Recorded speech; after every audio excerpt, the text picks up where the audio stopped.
Halo semuanya, saya Robertus Aran Junior, mahasiswa pendidikan teologi Universitas Katolik Indonesia Santo Paulus Ruteng.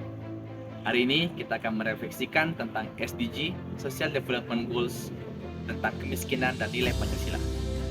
Tingkat kemiskinan di Indonesia saat ini berdasarkan laporan dari Bank Dunia atau World Bank per Juni 2025 mencapai 68,25% dari populasi pada 2024. Angka ini setara dengan 194,58 juta jiwa penduduk miskin dari total populasi 285,1 juta pada 2024.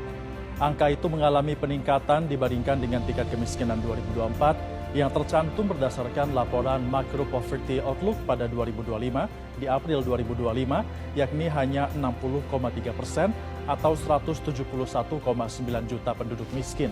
Tingkat kemiskinan yang naik di Indonesia terjadi seiring dengan langkah Bank Dunia untuk mengubah garis kemiskinan sebagaimana termaktub dalam June 2025 Update to the Poverty and Inequality Platform. Dalam hal ini, Bank Dunia resmi mengadopsi perhitungan paritas daya beli atau Purchasing Power Parity 2021 untuk menghitung tingkat kemiskinan yang diterbitkan oleh International Comparison Program pada Mei 2024. Perhitungan itu berubah dibandingkan dengan standar PPP 2017 yang digunakan Bank Dunia pada laporan April 2025.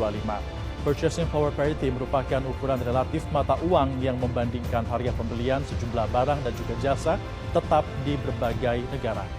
Meski tingkat kemiskinan menurun, ketimpangan antara penduduk kaya dan miskin justru meningkat. Teknologi masih ada sekolah di pedalaman Kabupaten Kupang, Nusa Tenggara Timur yang bangunannya tak layak sebagai tempat belajar. Ketimpangan ekonomi yang terus meningkat menjadi permasalahan penting yang memengaruhi pertumbuhan ekonomi nasional. Kini Indonesia menempati peringkat keempat di dunia. Apalagi gelombang pemutusan hubungan kerja atau PHK yang banyak dialami oleh warga kategori miskin dan rentan miskin pada saat pandemi COVID-19.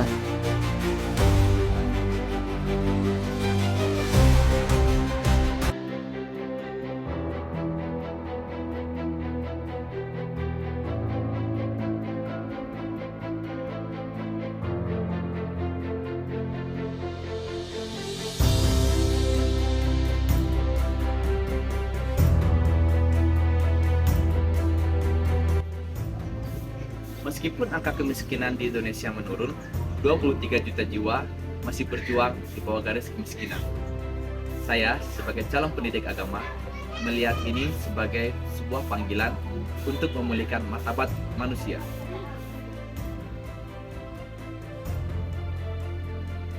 Dalam sila kedua mengajarkan tentang kemanusiaan yang adil dan beradab.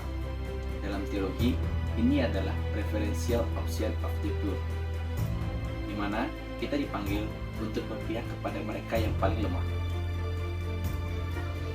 Ini adalah perbandingan angka kemiskinan di kota dan di desa. Kesenjangan ini melanggar sila kelima. Keadilan sosial berarti tidak satu pun saudara kita di pelosok desa yang tertinggal dalam mendapatkan hak dasarnya. Memastikan program kesejahteraan tepat sasaran, pemerintah meluncurkan buku saku 0% kemiskinan. Dalam buku ini berisi panduan praktis dan merangkum 17 program kebijakan pemerintah dalam mendongkrak kesejahteraan masyarakat. Teman-teman, buku saku ini merupakan semangat dari Bapak Presiden. Pesan yang disampaikan adalah 0%. Apa 0%? Itu 0% kemiskinan. Sesuai dengan semangat Bapak Presiden ingin mengentaskan atau menghilangkan kemiskinan dari Republik Indonesia. Setiap informasi, setiap kebijakan, setiap langkah-langkah pemerintah yang diambil khususnya untuk kesejahteraan masyarakat ini sampai kepada telinga masyarakat, sampai kepada penerima manfaat. Dengan bahasa yang mudah dipahami, diharapkan masyarakat bisa mengetahui bantuan yang diperoleh secara mudah dan transparan.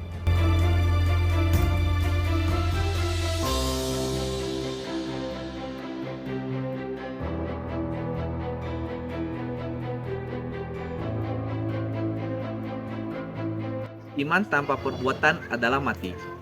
Aksi nyata saya dimulai dari edukasi. Saya percaya pendidikan yang merata dapat mengangkat harkat sesama. Mari jadikan Pancasila sebagai napas tindakan kita. Saya Junior, Mari kita bertindak untuk Indonesia yang adil. Sekian dan terima kasih.